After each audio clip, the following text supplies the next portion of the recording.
Well, good afternoon, everyone, and welcome back to our first Technical Assistance webinar of 2025. I'm Sarah Beaton, the Director of the Advanced Training and Research Division. Today's webinar will focus on the FLAS Fellowship Program eligibility and administrative planning considerations.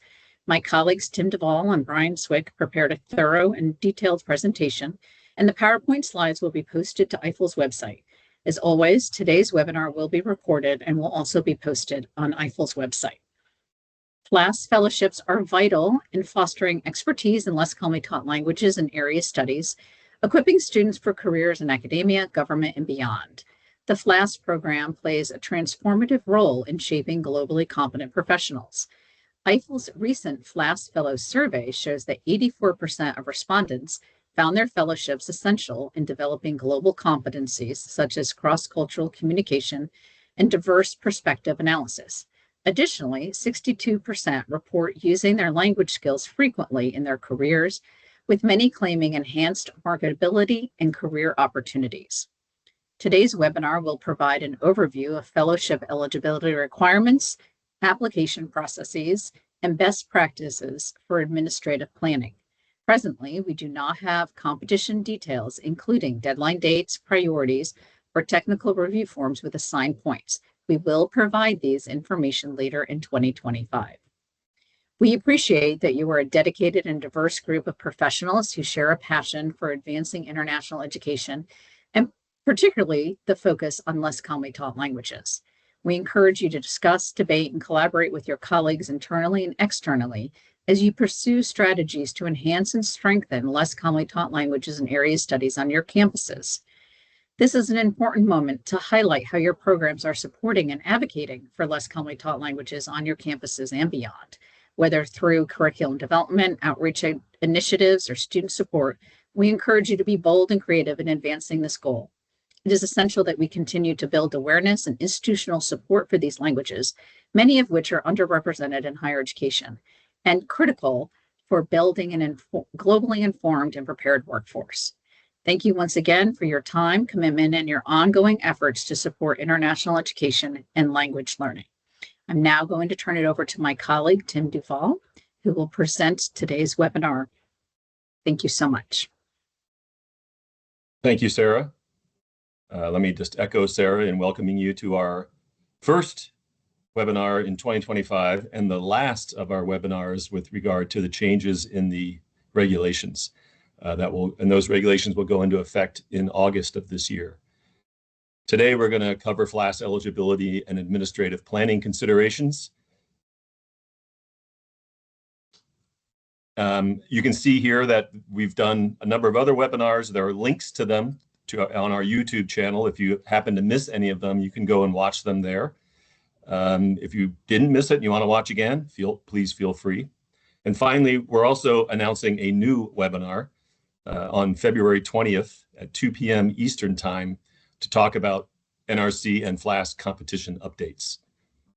So please don't ask any questions about that today. We don't have any answers for you on that, but we will provide as much information as we can on February 20th in that webinar. And there's a link there too so that you can register. If you have questions about what we're talking about today, please feel free to put them in the chat or the Q&A. I think the chat probably works the best. Our colleagues will be monitoring that chat and will answer whatever questions they can as we go. And then we'll have a little bit of time at the end to answer any lingering questions. Also, you can continue to submit questions. If you go back and watch one of the other webinars that you haven't seen or that you have seen and other questions arise, there's a form there, forms.office.com. You'll see the link. You can click on that link and you can submit your questions there as well. We want you to know that as with previous regulations webinars, we're not likely to be able to answer all questions that are asked today.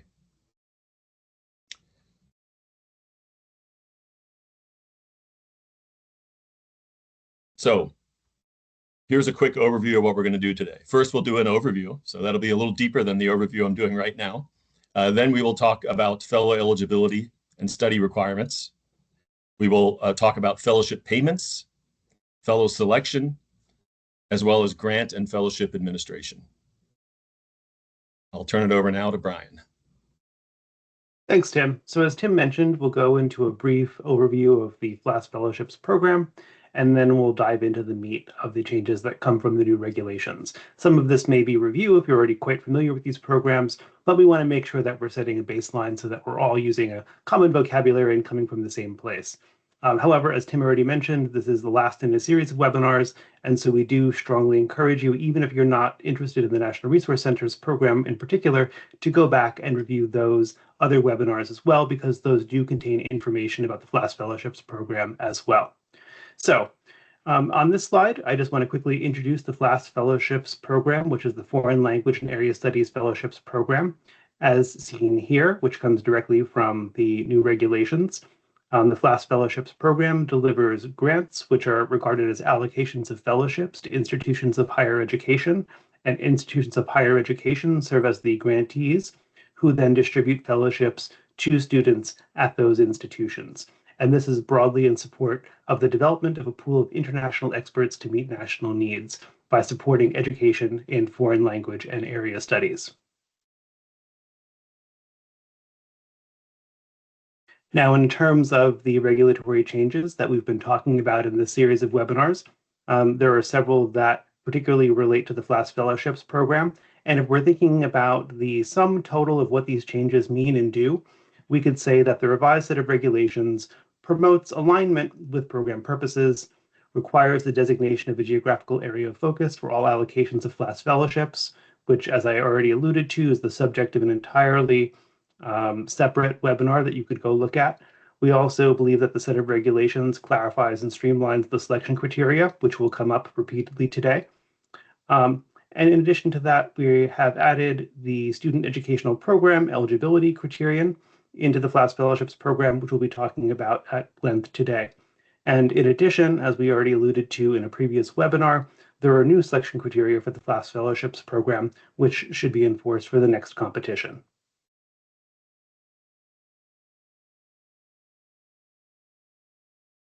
Now, again, we just want to really highlight the fact that the administrative requirements for the FLAS Fellowships program is quite similar now to the National Resource Center's fellowships, or National Resource Center's program, which in this case means that both programs now share the requirement of a geographic area of focus, and that broadly the resources at the institution that is a recipient of one of these grants needs to align with the goals of these programs in terms of having relevant educational resources available.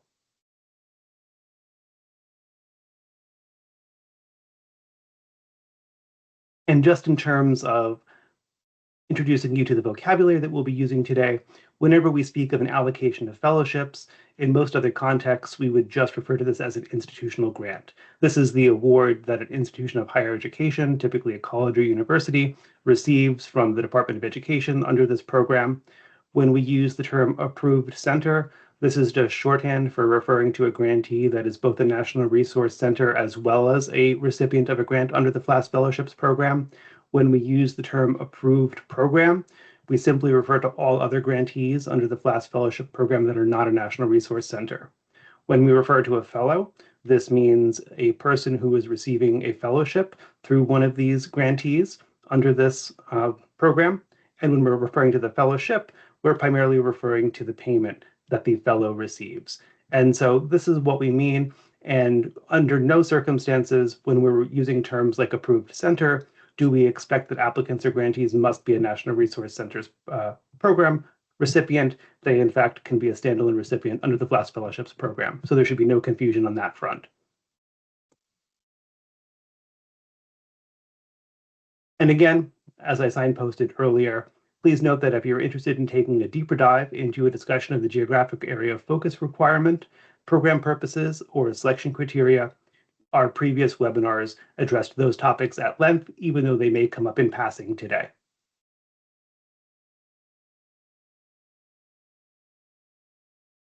Now we'll be transitioning. Go ahead, Tim. Okay, we'll move on to talk about fellowship eligibility and study requirements as our next section here. So there have been changes to the fellow eligibility criteria in the new regulations. These are some of the changes that we want to highlight. The new set of regulations, or the revised set of regulations that will come into effect in August of this year, aligns fellowships with institutional support for and student commitment to area studies, global studies, and international studies in the curriculum. They also add new requirements for academic year fellows to enroll in certain educational programs. We'll go into a little more detail about this later. They ensure flexibility for STEM and professional students who receive suitable advising. They provide additional flexibility for summer language study, and they align eligibility criteria with the application process and grant selection criteria. Again, these are all items that we will go into in a bit more detail very soon. The first topic that we'll go into in granular detail is the section of the new regulations that address fellow eligibility for a fellowship, and we will go through each of the bullet points under this section. And so this is a case where not much has changed under the early part of this section. As before, the students who are eligible for a FLAS fellowship must be a citizen or national of the United States or a permanent resident of the United States. I just want to really point to the inclusion of the word national here as well as one of the eligible categories. And it's particularly relevant if you have a student population from the Pacific Islands. Also, a student must be accepted for enrollment, currently enrolled or will continue to be enrolled in the institution that is giving the fellowship during the fellowship period.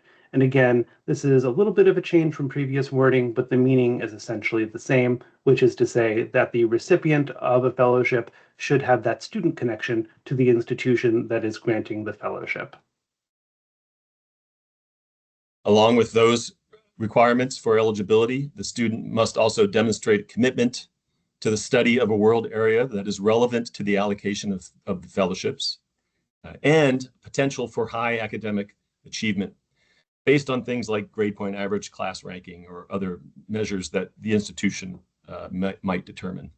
The student also must be engaged in modern foreign language training or instruction in a language that is relevant to the student's educational program, as described in paragraph C above, as well as the allocation of fellowships, and for which the institution or program has developed or is developing performance goals for foreign language use. And in the case of summer programs, has received approval from the Secretary of Education. Now, we'd just like to pause here for a moment to dwell on the term and the concept of performance goals for language instruction.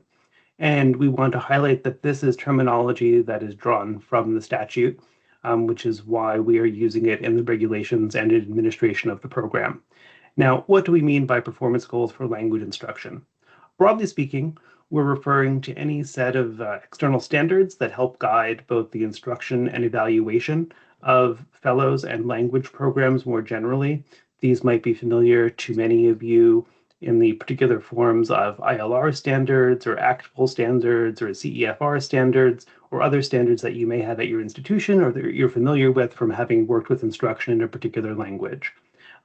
We regard these as one of the helpful elements of a language program, and we do believe that the use of these goals improves the learning experience for fellows and really does help facilitate that type of evaluation work that you may be doing at your institution or that other language programs may be doing on an ongoing basis. I do point you to our extended discussion that appears in the Notice of Final Rule, which when you have access to this slide deck will be available by clicking on the link below. But broadly speaking, if your language programs are using these types of standards, then this eligibility criterion will not be a problem to establish, but please be aware that explaining how your language programs generally conform to these standards is something that is helpful to do in the context of the application narrative. Moving on to more general fellowship eligibility requirements, the student must engage in the type of training that's appropriate to their degree status. So if you have an undergraduate fellow, that undergraduate fellow must be studying a less commonly taught language, and they must be studying it at the intermediate or advanced level.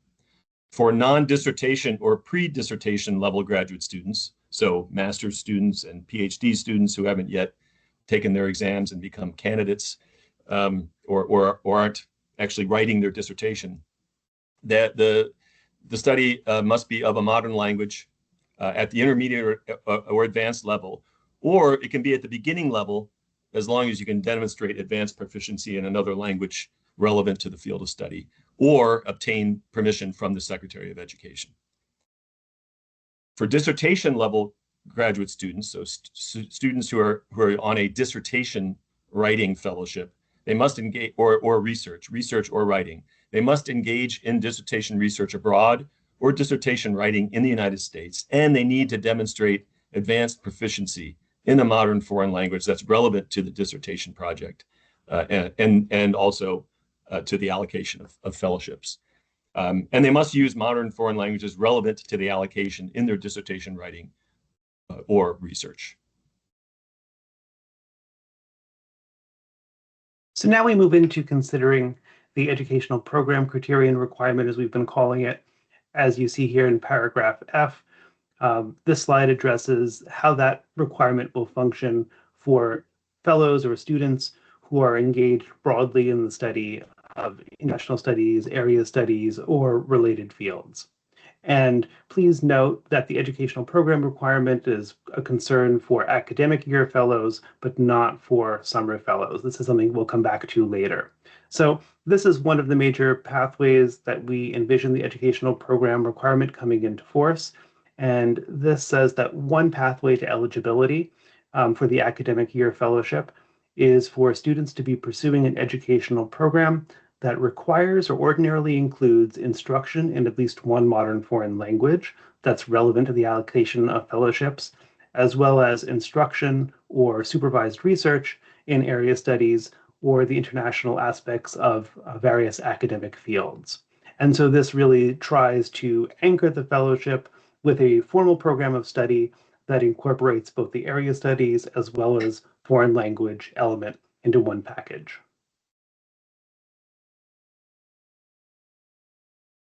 So students need to meet the criteria related to educational programs described in paragraph F1, or the student is pursuing an educational program that includes all of the following: a requirement for substantial instruction in a professional field. We'll go into a little more detail on these in a later slide, or in one or more science, technology, engineering, and mathematics fields.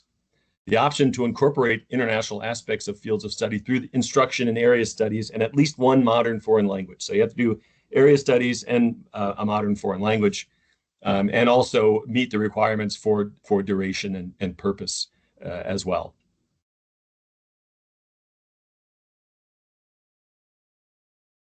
Now, again, we'll pause to meditate on one of these terms that we've invoked. And we would like to highlight that educational program is a term that appears in the definitions for the international education programs that appear in section 655.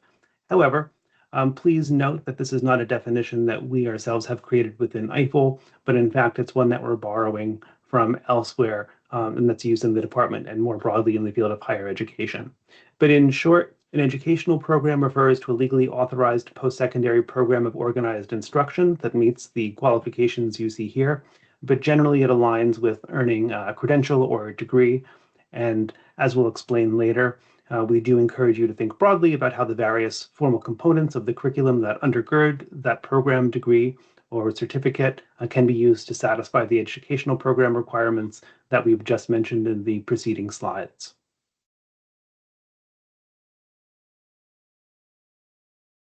Now drilling down a bit into STEM and professional educational programs, we can note that the National Center for Education Statistics, housed in the Department of Education, says, quote, STEM is an acronym for the following academic disciplines: science, technology, engineering, and math. There is not a single unified definition of STEM used throughout the federal government. Every federal agency defines it differently, and some of them use the CIP code. I can't remember what that stands for. Something instructional program code, course instructional program maybe, code to define STEM. STEM definitions vary from agency to agency, and sometimes they vary within an agency. But professional fields that typically involve specialized training leading to professional degrees are ones that students receive prior to entering some professional practice. So medicine, nursing, dentistry, education, law, these are all considered professional fields. We do not maintain a formal or exhaustive list of educational programs in STEM and in professional fields, but please feel free to consult with your colleagues at your institution to adopt categorizations that are consistent and relevant to the typologies that are on your campus. So on this slide, we've tried to put everything that we've been talking about together into one compact form of presentation. And so effectively under the new regulations, there are 3 buckets of requirements to be thinking about for FLAS fellows when it comes to educational program requirement. During the academic year, there are 2 types of considerations to take into account. So first and foremost, we anticipate that many fellows will be eligible under the upper left box that you see here in the bluish color. And this refers to fellows or students who are in educational programs with language and area studies or other international components. And for these fellows, you could follow the references to the regulations listed here, which essentially says that the general eligibility requirements apply as well as the specific educational program requirements that you see listed here under 34 CFR 657 F1, the slide I discussed earlier. And in short, this means that there is an expectation that you will be able to identify the particular parts of the educational program that a fellow is following in order to meet the educational program eligibility requirements. That's a mouthful. And very practically, when you're thinking about applying for a FLAS grant and developing the selection procedures for fellows, this would be a great time to begin thinking about how you would create an appropriate screening procedure to ensure that fellows are likely to meet this type of requirement, which may require tweaking, changing, or paying attention to different parts of the application if you already have a grant. Now, Tim introduced the STEM and professional program pathway toward eligibility. And again, that's described in the references you see here. And again, in 34 CFR 657 F2, which is the slide that Tim discussed earlier, you can see those particular requirements. Generally speaking, that if you can identify that a fellow would be in a STEM or professional program, there are some specific advising requirements that need to be attended to, but they need not have that language and area studies component formally within their educational program. And then our practical advice would be to try to lay the foundation for those advising arrangements that would need to be in place to ensure that fellows were indeed eligible. Now, for the summertime, all educational programs remain eligible, and only those general eligibility requirements, such as citizenship, residency, or other parts of merit or excellence, continue to apply. And so educational program is not a limit here. And so we would hope that if you secure one of these allocations of fellowships, that you are prepared to advertise these especially widely to ensure that anybody who might be interested in pursuing a modern foreign language instruction experience with fellowship support would be aware that it is possible to do so. And so that's how we've tried to summarize those very complex requirements for you in one slide. And just to add one thing to that, for the students who are STEM or who are in STEM or professional programs, there may not be an educational program for them, as Brian indicated, and so they need to receive that specialized academic advising and so on. But it's also important to recognize that even though there might not be an educational program with foreign language and area studies components, they still do need to study foreign language and area studies if they get one of these fellowships during the academic year. That is correct. Other program components to consider for eligibility with regard to educational programs, specific general education requirements. There might be educational requirements, general education requirements at your institution that combine foreign language and area studies, or maybe just combine foreign. There might be a foreign language requirement. That might be a way to find eligibility with regard to this.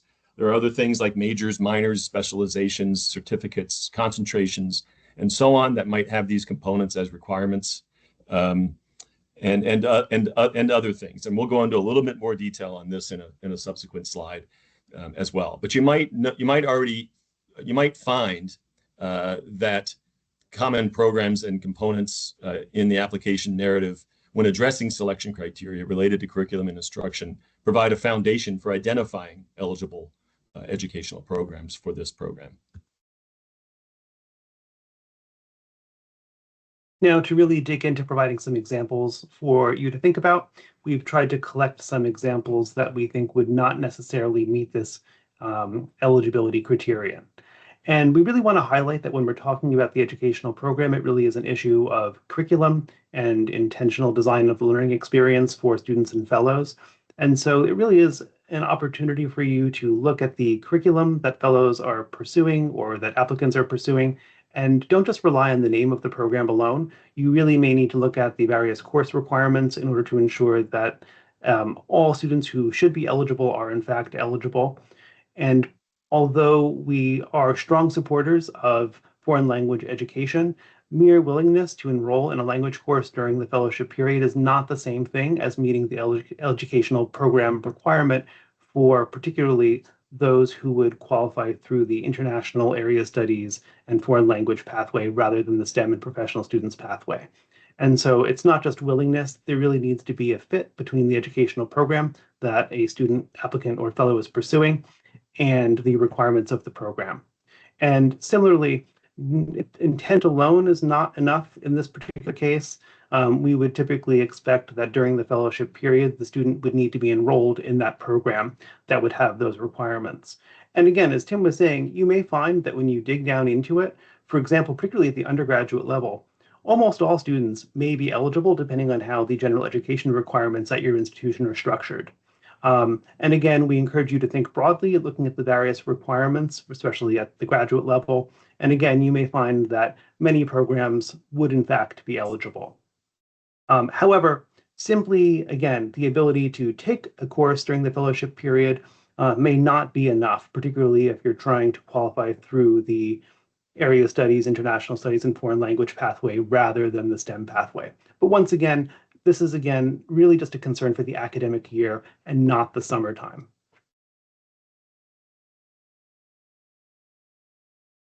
Here on this slide, you'll see some examples of eligible academic year programs that we came up with. I'm not going to go through all of them, but if you look down this list closely, you'll see many examples of programs, educational programs that would be eligible.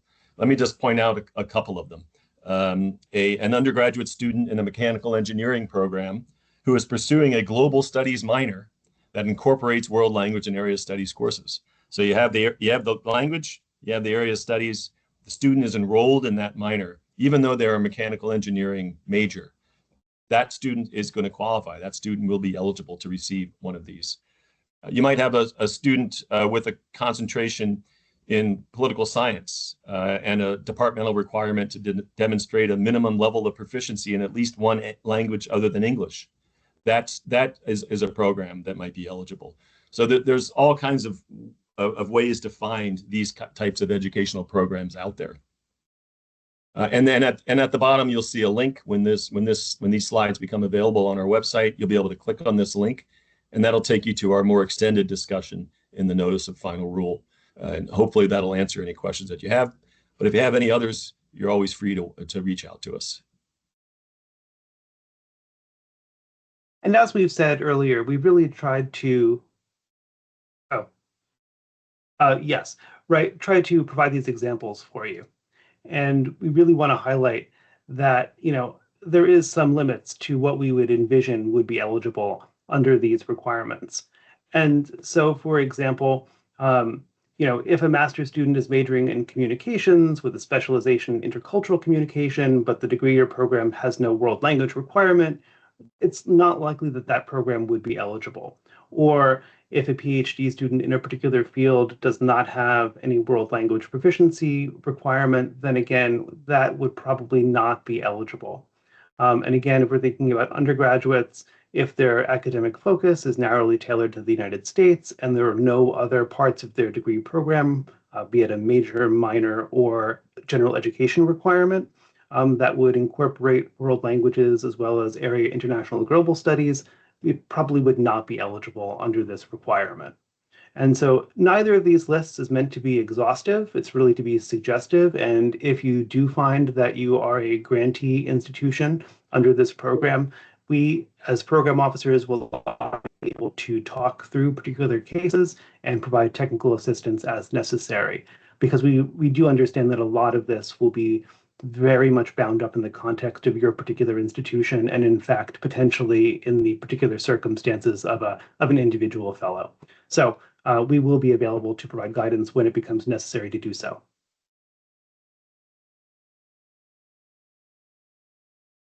Regarding fellow eligibility and the project design for a FLAS grant, we just want to point out a couple of things that have changed from previous years. One is each eligible institution of higher education, including members of consortia who are applying for fellowships, an allocation of fellowships, must provide. This says all the following. There are other things there that were already there, but this is a new thing. We're asking for an estimated number of students at the applicant institution who currently meet the fellowship eligibility requirements, right? Citizens or nationals of the United States, studying foreign language and area studies, and of high merit, really good students who are likely to succeed with a FLAS fellowship. Also, when it comes to project planning and budget, we're asking you to show us the extent to which the requested amount and proposed distribution of the allocation of fellowships is reasonable relative to the potential pool of eligible students that you identify in relevant modern foreign language and area studies training and instruction. And relevant, of course, is relevant to the world area that you identify in your application.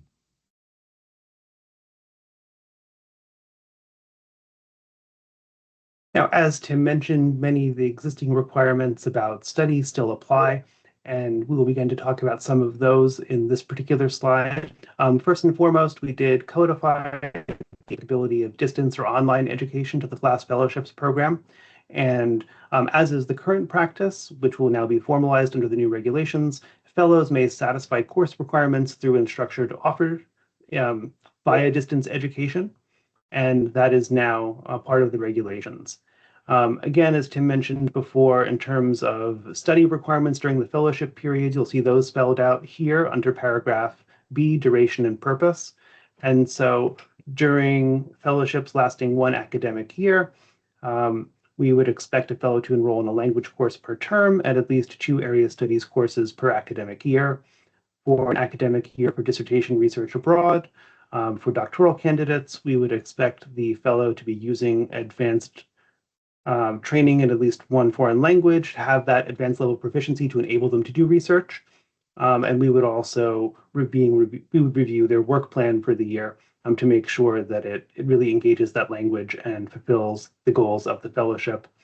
We also allow fellows to write dissertations within the United States. And again, we would expect that they're using their foreign language expertise, which will be evident in their work plan as well.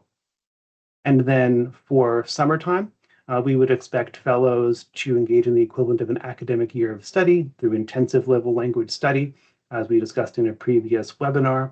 And then if for some reason a fellow leaves or a fellow cannot continue or graduates, paragraph 5 here provides some flexibility to accomplish and accommodate those irregular circumstances. But paragraphs 1 through 4 here would cover the most normal expectations that we would have. And again, codifying current practice, we allow the ability of a fellow to engage in an internship, although we would not necessarily expect the internship to replace the course requirements outlined above. I'm looking at some of the questions that are coming in. I just want to reiterate that these new regulations are not yet in effect. They will go into effect in August, and they will apply to the next grant cycle. So you don't need to worry about any of this for any of the grants that you're currently administering.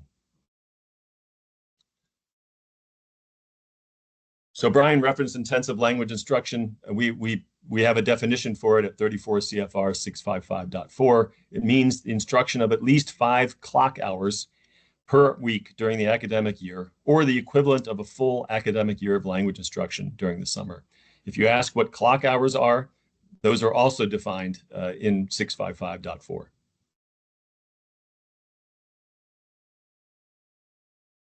But clock hours, like our next term distance education, are actually terms that we've borrowed from other regulations that exist in the department and are broadly aligned with practices in higher education. This is a very long definition, but just suffice to know that this is a standard definition already in use in the higher education space. And as it evolves, which we think is very important in the higher education space, this definition will continue to evolve as well in relationship to the FLAS Fellowships program, but it simply provides the details necessary to carry out what I mentioned earlier, what we mean by distance or online education. And we just want to highlight here that we understand that many of your institutions, perhaps all of your institutions, have embraced distance education, particularly since the pandemic, as an important and normal part of your curriculum. And to the extent that that is the case, we are supportive of distance education being part of that overall learning experience for fellows, if it makes sense in the educational context that they're in.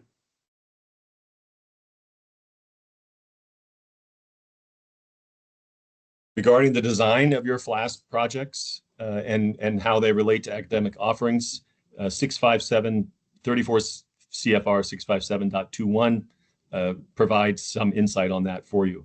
So one of the selection criteria will be quality of curriculum and instruction, in which the secretary will review each application to determine one or more of the following. And you'll see in the list here, I'm not going to go through all of them, but you'll see in the list here many of the things that we've already talked about.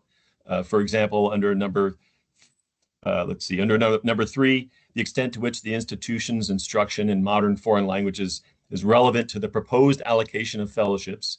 So you're going to tell us how you're going to allocate the fellowships, and we're going to look and see if the instruction in the modern foreign languages is relevant to that.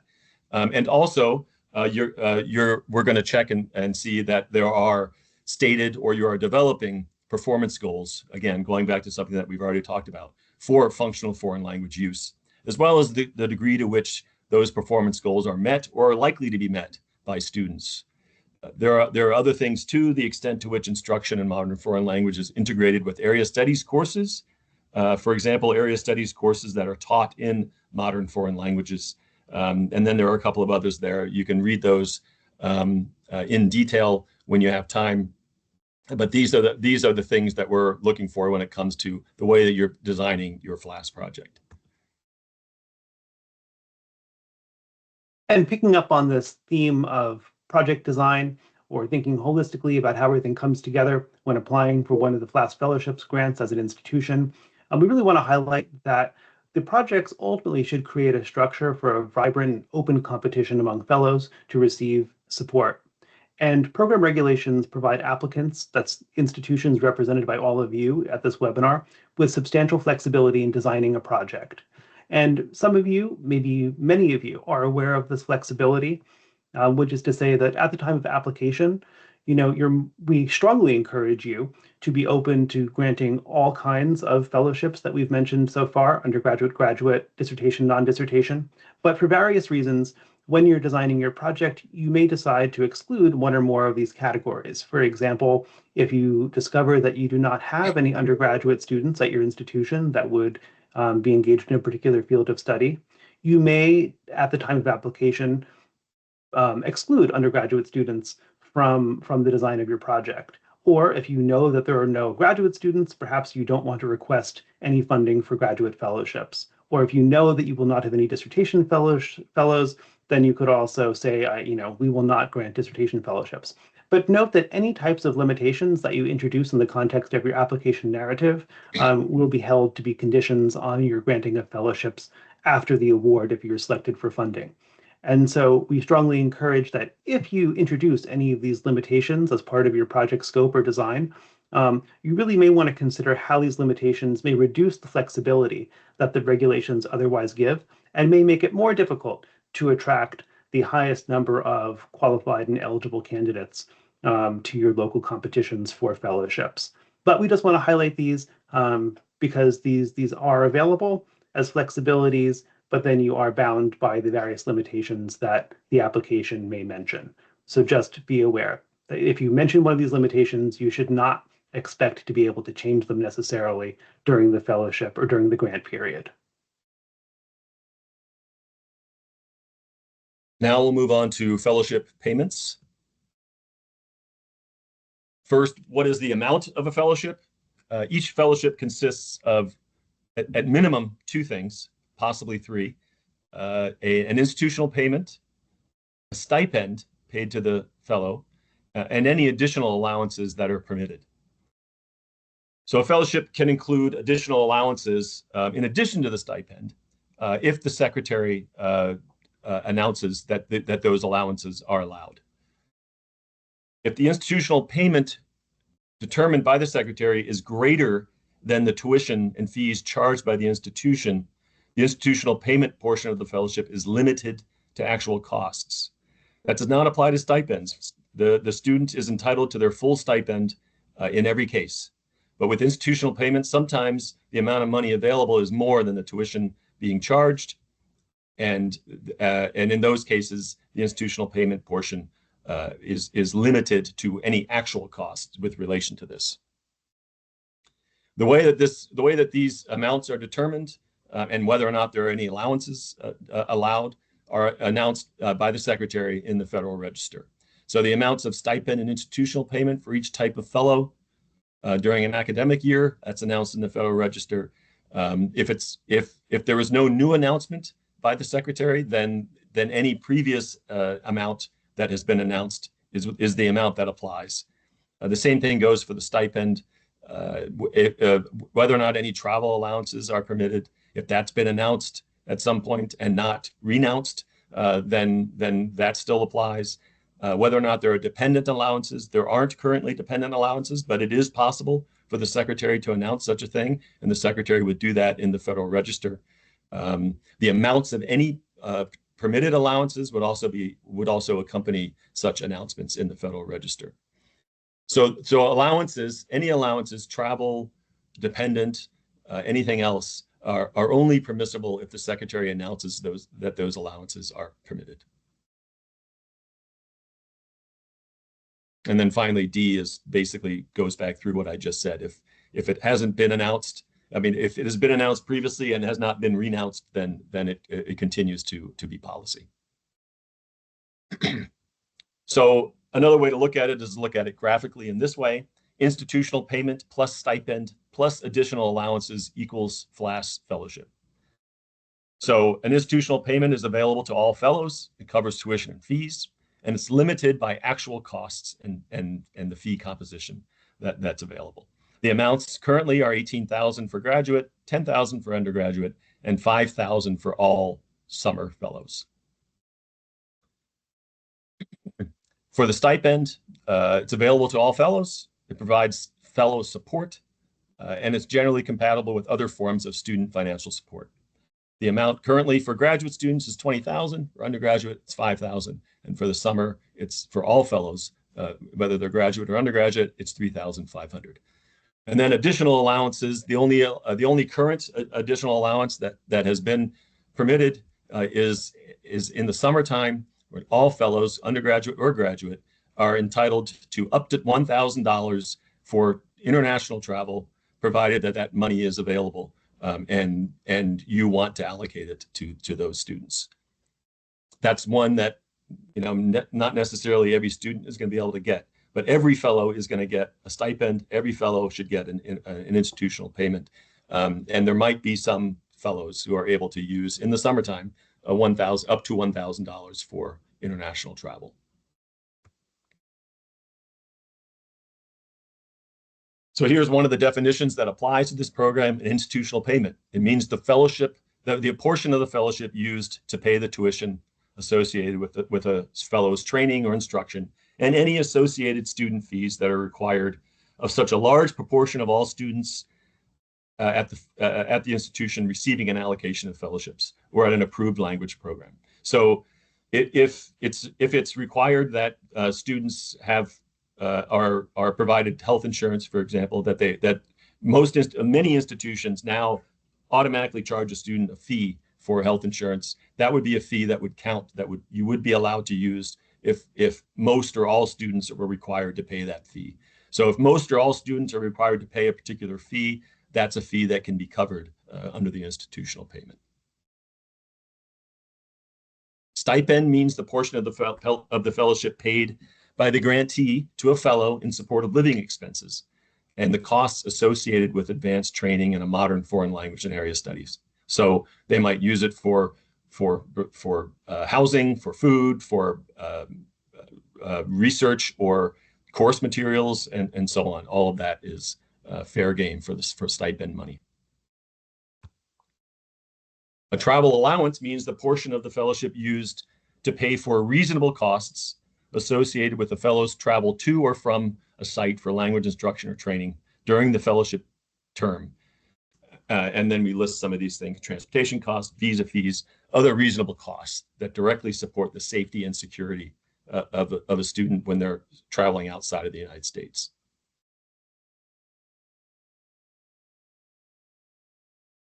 As far as the payment procedure goes, institutions are required to award a stipend to fellowship recipients, and they're required to award that stipend in almost every case in its full amount. An institution must pay the stipend and any other allowances to the fellow in installments during the term of the academic year fellowship. They may make a payment only to a fellow who is in good academic standing and is making satisfactory progress. A student who is not in good standing or making satisfactory progress, in other words, should not receive a payment.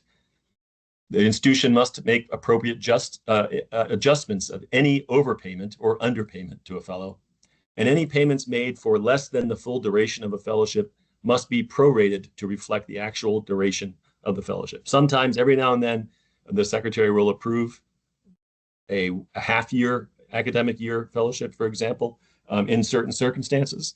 It's relatively rare, but when it happens, the amount of the fellowship must be prorated to reflect the actual term of the fellowship.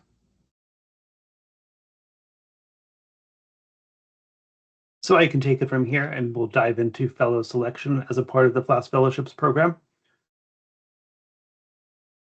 So as we mentioned earlier, from our perspective, sitting at the Department of Education, we administer grants to institutions of higher education, and then all of you potentially, or at least many of you, at these institutions of higher education, then administer the fellowships for the fellows. And so this means, as part of the application process and then as part of the administration of the allocation, you design and implement how fellows will be selected at your institution or through your center as appropriate. And so the regulations do not define a particular process that you must follow, because we understand that many of you live at institutions that are very different from one another, that operate on very different calendars with very different programs and very different systems that are available. So we rely on you to outline the process that makes the most sense and that will deliver what is required by the regulations. And as we mentioned earlier, there are those eligibility requirements, particularly trying to find fellows who meet the educational program requirement, but also have the promise of high academic achievement. And these are considerations that you will need to think of. And so in the application narrative, we encourage you to very intentionally and thoughtfully outline the entire selection process that you hope to carry out if your institution or your center receives an allocation of fellowships.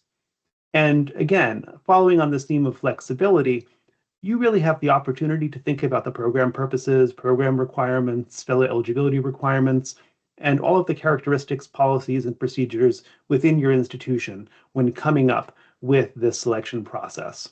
But fundamentally, we hope that the selection process encourages an open competition among as many eligible students with interest as possible. And fundamentally, we want to make sure that you have the ability to screen applicants for all the eligibility criteria that we've discussed earlier. And as I mentioned earlier, following on this theme, if you say it in the application, we expect that you will be doing it during the grant period if you are selected for funding. So it is very important to be as precise as possible. Of course, there is some flexibility to refine and adapt these procedures during the grant period. But again, operate under the assumption that if you've said it in the application, it will be an expectation that that's what you're doing during the grant period if funded. And again, when we're trying to think about each of these pieces holistically, we just want to highlight these interconnections among the various parts of the regulations. So again, thinking of the fellow selection process in terms of its connection to the eligibility criteria, but also thinking about its relationship to other parts of the selection criteria, in this case, project planning and budget, right? So eligibility criteria define the entire pool of students who might possibly seek funding. Your selection process determines how you would select those who apply, and more generally, the number of students that you anticipate applying and awarding also influences how we encourage you to think about planning and budget, such that the allocation that you request would align with the selection process and also the students that exist. And so this is all really important, both in terms of conceptual understanding of the program, but also very concretely during the application process, as well as when you are selecting fellows if awarded.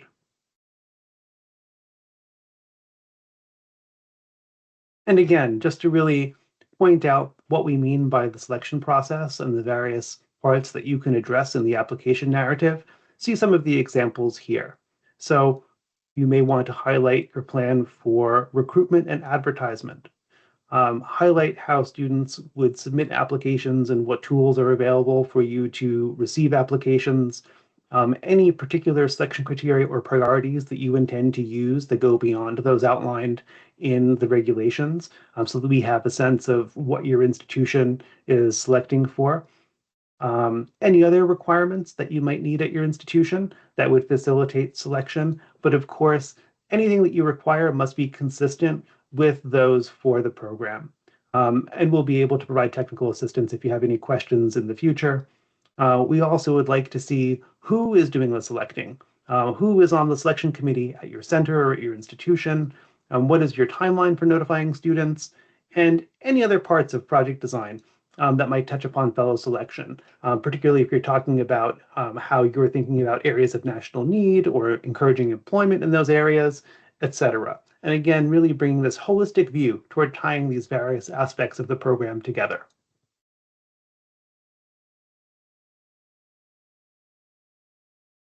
And again, we really want to harp on this particular issue to say that competition is really important for a great and well-operating program. And we do expect that, as we mentioned before, when you've described a selection process, that it's the process that you're using. And that will ensure that there's transparency to the degree that is possible. And it's a process that is traceable, which is always very helpful. And this will ensure that if for some reason that you do experience a vacancy, so if a fellow graduates, or if unfortunately a fellow falls ill, we hope that you have a long list of alternative candidates who may also receive an award, like Tim mentioned, the possibility of a partial fellowship award if funding becomes available. But all this is really important to maintain an open and competitive process for fellows at your institution to make sure that you're not just offering money to a favorite or something that wouldn't necessarily conform to the selection process that you've outlined in the application. This is really important from our perspective. On to grant and fellowship administration. So what are the institution's responsibilities after the award of a FLAS grant? What is the institution's responsibility for the administration of fellowship funding? So the institution is responsible for administering the grant in accordance with the regulations that are described at 657.6. They're responsible for processing individual applications for fellowships in accordance with the procedures that Brian was just talking about. The institution is responsible for dispersing funds in accordance with the procedures described in one of the slides that I presented earlier. And the institution is responsible for terminating a fellowship in accordance with the procedures that are described in the regulations. So it's all of these things are up to you or to the awardee of a grant. What selection criteria does the secretary use to evaluate an institutional application? You can see there scope, personnel, and operations. We want to know whether or not the project director and other staff are qualified, for example, to administer the proposed allocation of fellowships. including to the degree to which they engage in ongoing professional development activities relevant to their roles. So that's going to be one of the things you're going to want to describe in order to show us the strength of personnel at your institution. The adequacy of governance and oversight arrangements is another example for the proposed allocation of fellowships. You should describe to us how your center or program will work, how will it be structured, and how will it work to make sure that the administration of these fellowships is done in a responsible way and in a way that's in accordance with the regulations. Also, the extent to which the institution provides or will provide financial, administrative, and other support for the administration of the proposed allocation of fellowships. We'll also be looking at the quality of faculty and academic resources. There's one example here, the extent to which the applicant provides or will provide students who will be served by the proposed allocation with substantive academic and other relevant advising services that address compliance with fellowship requirements. This is very important. It's something that the reviewers take very seriously, that you need to be able to describe that you have suitable advising services specifically related to compliance with fellowship requirements. So that's something to keep in mind as well.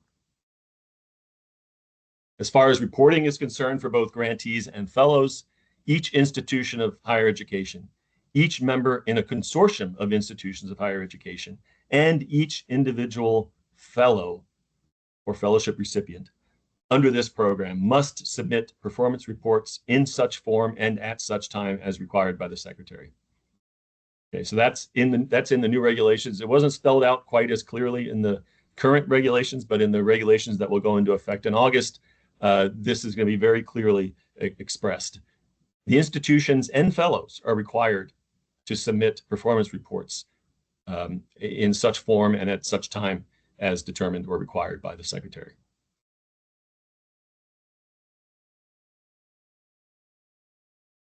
Also, we've mentioned a couple of times termination of fellowships. It's the responsibility of grantee institutions to monitor the academic performance of their fellows during the fellowship period. And it's the responsibility of that institution to stop any payments for any fellow who is no longer eligible for a fellowship. Okay, so that's in your hands. And an institution must terminate a fellowship if the fellow is not making satisfactory progress, is no longer enrolled, or is no longer in good standing at the institution. These are all things that you can determine on your institution, at your institution. You can determine what it means to not make satisfactory progress. It'll be obvious if they're no longer enrolled, and you'll also determine whether or not they're in good standing at the institution. If they're not, then the fellowship must be terminated by you. If the fellow fails to follow the plan of study in modern foreign language and area studies for which the fellow applied, unless a revised plan of study has been approved by the Secretary of Education, then that fellow's fellowship must also be terminated. Regarding overseas study for fellows in general may study outside the United States, but they can only do that if appropriate instruction is available, the location is safe, and we in IFLE approve. Grantees have the primary responsibility for monitoring a fellow's academic progress, their safety, and their well-being when a fellow studies outside the United States. What are the limitations? Before awarding a fellowship for use outside the United States, an institution must obtain the approval of the Secretary. So you need to ask us anytime that a student wants to study overseas. During an academic year, again, the student will have, even if they're studying overseas, they're going to have to be enrolled in an educational program abroad, and it's going to have to be approved by the institution at which the student is enrolled in the United States. For undergraduate travel, no funds may be expended under this part for undergraduate travel, except in accordance with rules prescribed by the Secretary, setting forth policies and procedures to ensure that federal funds made available for such travel are expended as part of a formal program of supervised study. So undergraduates can get travel funds, but only for overseas study during the summer, and it has to be approved.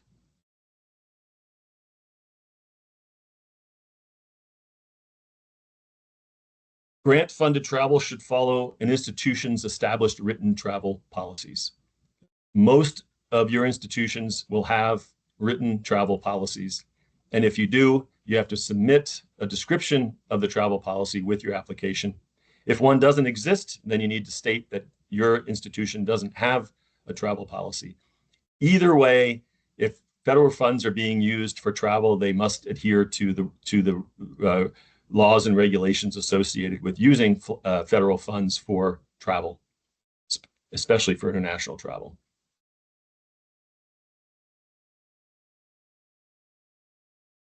When it comes to fellows who also have support from other federal agencies at the same time, those fellows are able to accept concurrent awards from other federal agencies. Some examples are listed: Boren and CLS, or critical language scholarships.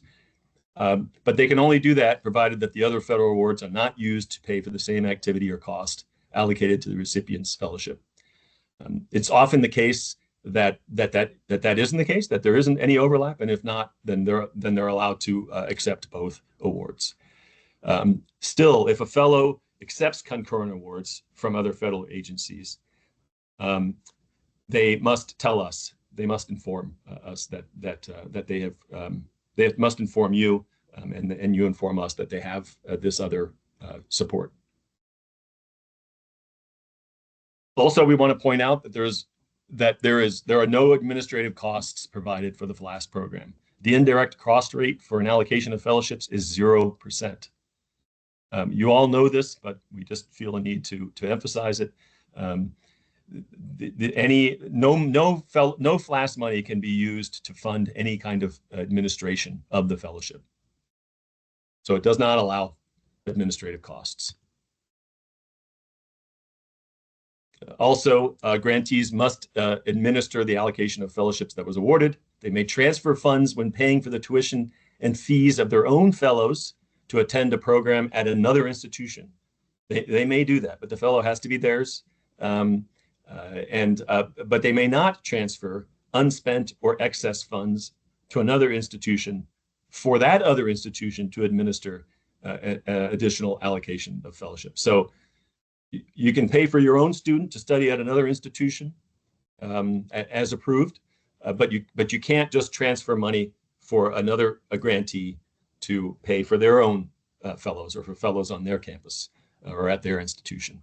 This is nothing new. We instituted this guidance quite some time ago, but now it's clearly written at 657.30 in the regulations. Brian's going to wrap it up for us. So as we move toward the end, I just want to congratulate all of you for making it through today's webinar, and particularly if you've made it through all of our webinars. I know it's been quite the journey, and we hope you will come back to all of these presentations as necessary to review all of the information that we've been talking about. And particularly with regard to the FLAS Fellowships Program, I think to summarize what Tim is saying in those last few slides is that on the one hand, we do recognize that the FLAS Fellowships Program can provide perhaps at times life-changing funding for students who are interested in learning area studies and foreign languages. But at the same time, it is a program that requires a great deal of administrative capacity. And many of these slides that Tim went through, in fact, don't highlight anything new that's changed. But we do just want to point out that that expectation is real. It's really a heavy lift. And particularly, as Tim mentioned, without the expectation of administrative costs from the grant. And so if you're new to the program and you are less familiar with these requirements, we do hope you'll bear that in mind, that it's a heavy lift and there's a lot of expectation that you on the ground will be doing a lot of administrative work to make sure that students have access to this funding. And we're there to support you. And some of this will come up when we address the questions. Now, moving into these last few slides, We do want to point out that, as we've said on previous occasions, Tim and I are here at your beck and call to answer specific questions about the regulatory changes to 34 CFR Parts 655, 656, and 657 as part of the 2024 update team. And you're more than welcome to reach out to us by email using our addresses that you see listed here at any time to offer those questions. And then we still do strongly encourage you, if you haven't done so, to go back and read the Notice of Final Rule and Notice of Proposed Rulemaking. Particularly today, we provided links on those slides where we thought that there were discussions that we just didn't have time to repeat in full form today, and that remains true. Our lengthiest explanation of why we change particular parts of the regulations remain there in writing for you to reference. And our explanations will generally repeat what we've written there. So please go look at those if you haven't. And again, until the ECFR and CFR are updated, those are the only two places to find the text of the regulatory changes, particularly in the Notice of Final Rule. And then for more general questions about the NRC or FLAS programs, or even more generally about any programs offered through the Advanced Training and Research Division through IFLE, please feel free to reach out to anybody that you see listed here. Our names and our faces are familiar to many of you who've been involved in our programs, and certainly you've seen some of us today if you're a little less familiar with our programs. I also want to take this opportunity to announce that a new member of our team is on the call, and we're proud to welcome Yoon Durbin to ATRD. And please stay tuned for further information about Yoon and what Yoon will be doing with us. But just please know that it's not an error to see a new name that some of you may not recognize on that list. Go ahead. And as Tim mentioned earlier, we do have one more webinar coming up where we will try to offer as many competition details as we have available late next month. But again, please realize we're still several months out from actually launching any of our competitions. And so even though we will give you as much information as we're able to put together in the next several weeks, this will not be the last by any means webinar before the next competition. But please do tune in and tell your colleagues and bring a friend, and we'll try to give you as much information as there is.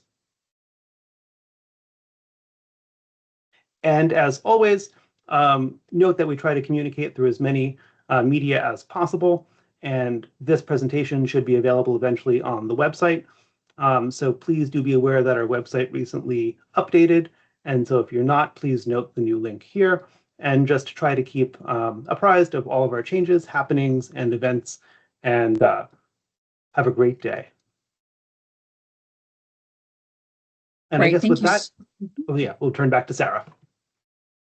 Great. Thank you so much, Brian and Tim, for the very informative webinar. Lots of information to consider.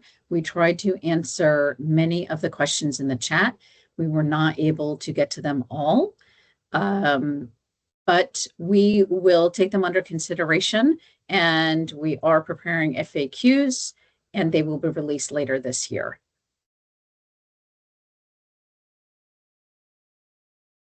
Okay, so I think we will end the webinar now. Thank you so much for tuning in, and we look forward to seeing you next month.